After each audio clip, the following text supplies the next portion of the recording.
Aujourd'hui, on va voir quelques exercices concernant la réduction des endomorphismes, autrement dit, la diagonalisation des matrices. On commence par le premier exercice. Donc, soit A est une matrice carrée d'ordre 3, déterminer premièrement les valeurs propres. Deuxièmement, déterminer les sous-espaces propres. Et finalement, diagonaliser A si c'est possible. Alors, on va résoudre cet exercice ensemble. Commençons par la première question. Premièrement, déterminons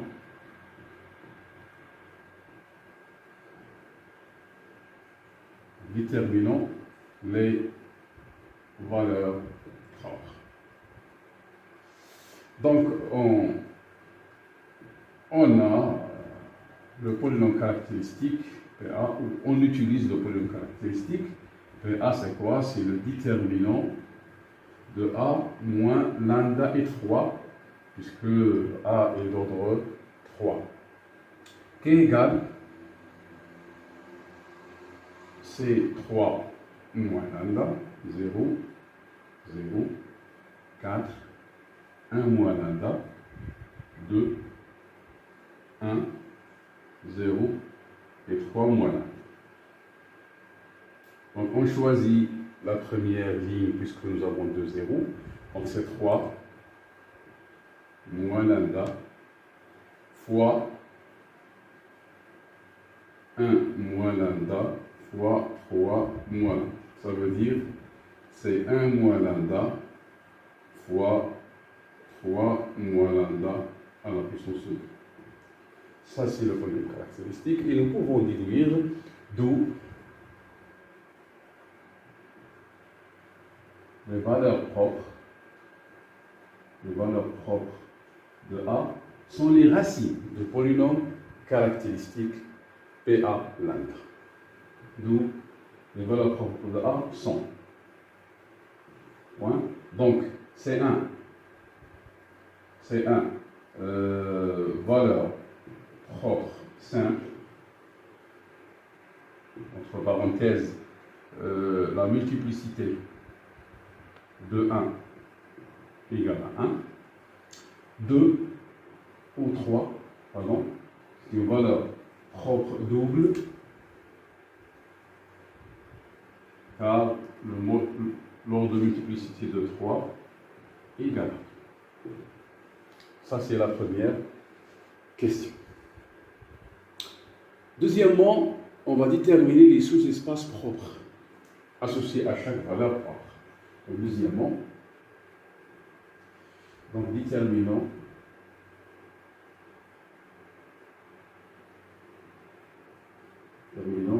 les sous-espaces propres associés à 1 et 3 respectivement. Donc, commençons par le premier sous-espace propre, c'est-à-dire pour lambda égale à 1. On suppose U, X, Y, Z, un vecteur propre de 1. Il vérifie, donc AU égale à U. Nous pouvons déduire directement le système d'équations linéaire. Donc c'est 3x égale à x et 4x plus y plus 2z égale à y et x plus 3z égale à z. Nous pouvons déduire ici, donc 3x égale à x, alors x égale à 0. On remplace ici, donc on obtient y, donc nous pouvons éliminer aussi y ici, donc on obtient z aussi égale à 0, y quelconque, et z égale à 0. D'où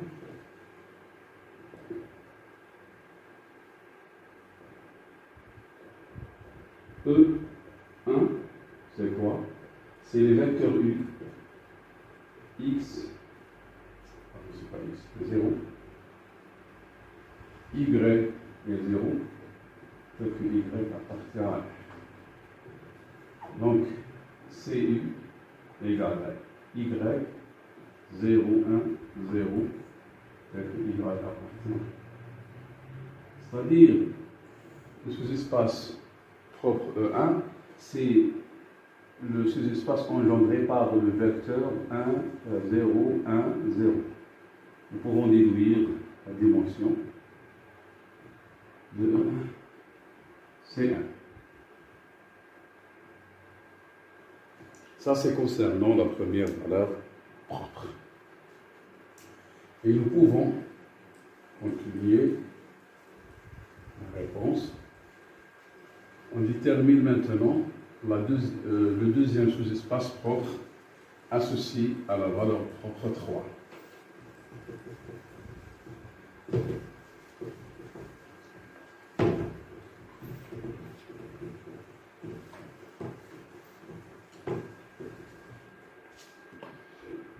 Donc, deuxièmement, pour lambda égale à 3, on va considérer un vecteur x, y, z, un vecteur propre associé à 3, appartient à R, et qui vérifie AU égale à 3U. Donc, c'est-à-dire, on a le système suivant, 3x égale à 3x, 4x plus y plus 2z égale à 3y, et x plus 3z égale à 3z. On va résoudre ce système-là. Donc, on élimine 3, donc x toujours égal à x, quel que soit x.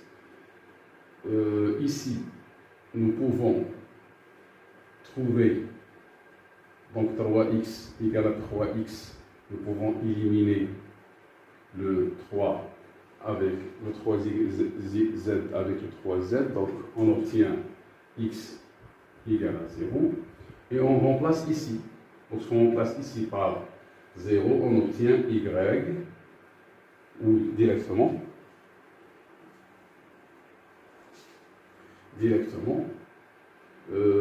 2z égale à 2y. Ça veut dire que y égale à z. Voilà. D'où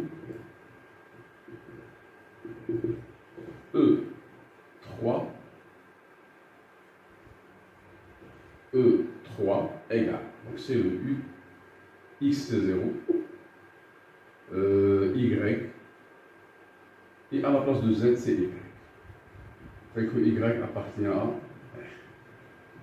Donc E3 égale, c'est U égale, c'est 0, 1, 1, avec y appartient à R. D'où c'est un E3, c'est un sous-espace propre engendré par un seul vecteur, c'est 0, 1, 1. Et nous pouvons déduire la dimension de E3 et la dimension de E3 égale à 1. Et nous avons terminé la deuxième question. Maintenant, on va répondre sur la dernière question. Diagonaliser A si c'est possible. Ou autrement dit, est-ce que A est diagonalisable? Donc, on va voir, on fait une petite comparaison entre l'ordre de multiplicité de chaque valeur propre avec la dimension de ces espaces propres associés. C'est-à-dire, donc, A est diagonalisable ou non. Donc on fait une petite comparaison. Donc A est diagonalisable. A est diagonalisable si et seulement si, quel que soit I, appartient à l'ensemble I, il faut que la dimension de sous-espace propre associé à lambda I égale à la loi de multiplicité de la valeur propre lambda I. Si on a ça, donc la matrice est diagonalisable.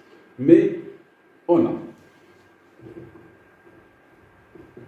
donc la dimension de E lambda de E1 égale à 1 égale l'ordre de multiplicité de 1. Ce n'est pas un problème. Mais la dimension de E3 égale à 1 qui est différent de l'ordre de multiplicité de 3 qui est égal à 2. Donc, conclusion, A n'est pas diagonalisable.